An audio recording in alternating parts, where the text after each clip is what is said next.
I'm convinced that the ultimate solution to America's problems is not the Republican Party or the Democratic Party. Rather, it's the kingdom of God.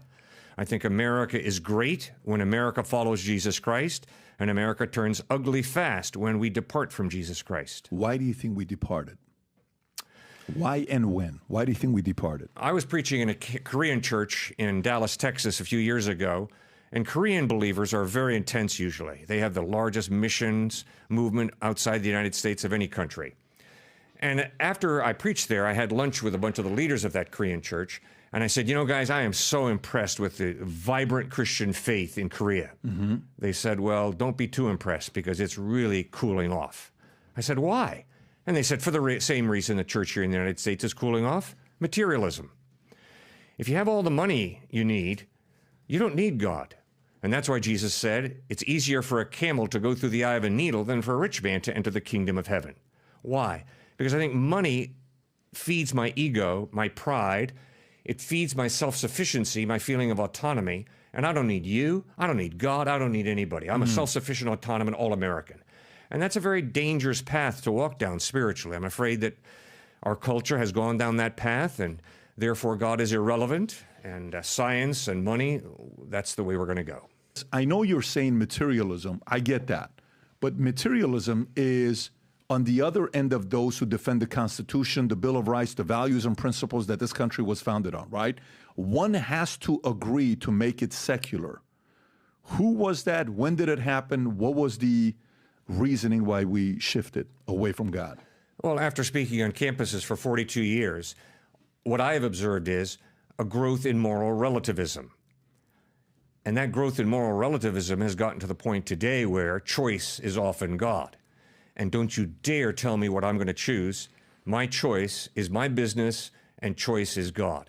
And that defines then, it misdefines freedom as being, I do whatever I want to do whenever I want to do it. And don't you or God or anybody else tell me what to do, because that's the antithesis of freedom.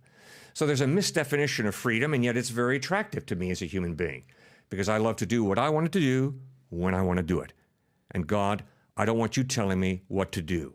I want to determine that. So, okay, so we got materialism as one. Mm-hmm. You got choice is our God. Mm-hmm. I get to do whatever I get to do. You don't tell me anything. It's my choice. And, you know, do you think a population or a generation is going through that where they're convincing everybody else that they're right because there's so many of them and they have access to this tool called social media that everybody else is saying, well, if this person here, this, 16-year-old kid got 17 million views, she must know more than I do about God, and she must be right. Do you think it's the rebellious phase we're going through, where it's just a phase, or do you think this could be permanent and it's a direction we'll end up staying at? Well, I pray we're not going to stay there, okay. But relativism has definitely grown. And the illustration I often use is, if the professor at the beginning of a semester says to the students, you're going to be taking tests, and I'm going to be grading these tests. And then he pauses and says, but wait a second, do you think truth is relative? And everybody raises their hand and says, oh yes, truth is relative. And he says, fine, when I grade your tests, I'm going to grade them according to height. And everyone goes, whoa. And he says, the tall people are going to get the Fs, and the shortest people are going to get As. And everyone erupts by saying, oh, that's not fair. That's not fair. He says, wait a second. You told me everything's relative. If everything's relative, there's no such thing as fairness as an objective value. It's all relative. Well, it's that type of thinking that people have adopted. You can't live it out. Because if everything is relative, then the pedophile and the victim of the pedophile are equal. And there's really no difference because it's all relative.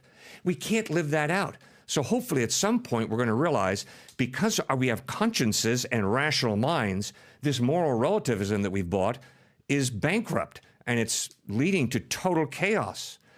I'm not surprised by what's going on in Washington, D.C. I'm not surprised by the animosity in our culture today. It's a logical result of relativism. If you and I are just hunks of primordial slime evolved to a higher order, then I can denigrate you because you had the audacity to disagree with me, and my opinion is king. So it makes a lot of sense where we are now, unfortunately.